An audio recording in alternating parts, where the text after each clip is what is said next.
ketika kita ingin membangun bisnis kita, pekerjaan kita, apapun yang kita ingin bangun pada hari ini, maka sebenarnya kita harus punya relasi yang baik dengan sesama kita.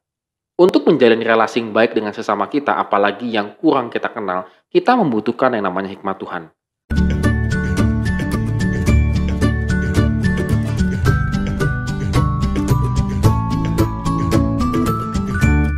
Shalom Good Readers, hari ini kita kembali merenungkan firman Tuhan dan kita harus tetap semangat dan optimis ketika kita diberi kesempatan untuk hidup pada hari ini oleh Tuhan. Dan kita akan merenungkan dari 2 Tawarikh pasal 2 ayat 1 sampai dengan yang ke-18. Tetap semangat juga ya membaca dan merenungkan firman Tuhan. Good Readers, kita bisa melihat di sini bagaimana penyebutan perdagangan internasional dalam ayat 1 pasal 1 ayat 16 sampai 17 yang kemarin kita juga baca diperluas dengan kisah tentang bantuan internasional ketika Salomo akan membuat bait Allah. Salomo yang sungguh-sungguh memiliki pengabdian untuk membangun bait Allah dengan antusias mengerahkan banyak pekerja, yaitu orang-orang asing sebagai kuli dan kemungkinan orang-orang Israel Utara sebagai mandornya. Dan selain mengatur para pekerja, Salomo juga membutuhkan bahan untuk membangun bait Allah. Dan ia menuliskan surat kepada Huram, raja negeri Tirus. Surat ini setidaknya mencakup 3 hal, yaitu 1. Permintaan kayu aras karena ia membangun bait Allah demi penyembahan yang ideal kepada Tuhan sebagai kewajiban orang Israel selama-lamanya. Di ayat yang ke-3b sampai yang ke-4. Yang kedua adalah seorang ahli ya, profesional, ayat yang ke-5 sampai dengan yang ke-7. Sebab Salomo ingin mendirikan bait Allah dengan sangat besar karena Allahnya lebih besar daripada segala Allah. Inilah konsepnya dia ketika dia membangun bait Allah yang cukup besar itu.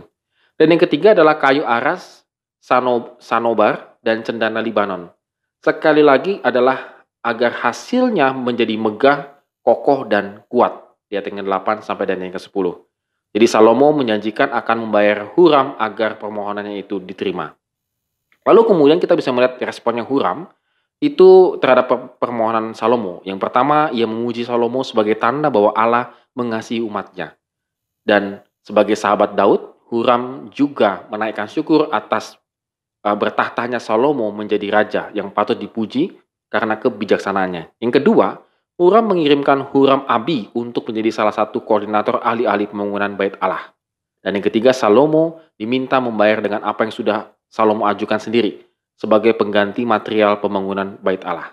Nah, kita bisa melihat di sini bagaimana juga Salomo dipimpin Tuhan untuk menjalin relasi secara internasional.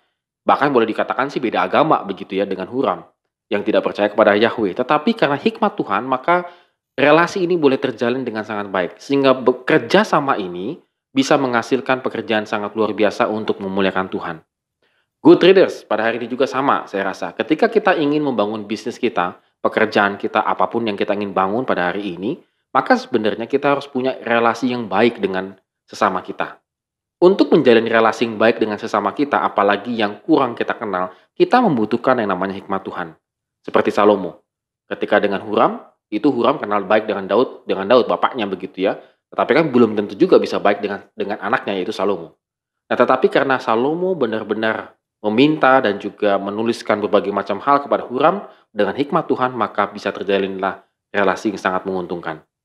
Oleh karena itu, Good Readers, pada hari ini juga kita harus bisa demikian.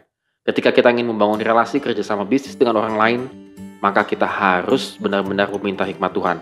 Apakah pertemanan di sekolah, di kampus, bahkan di lingkungan, kita minta hikmat Tuhan, supaya hubungan itu bisa menjadi berkat bagi banyak orang. Amin. Terima kasih telah menonton video ini. Have a nice day and God bless us.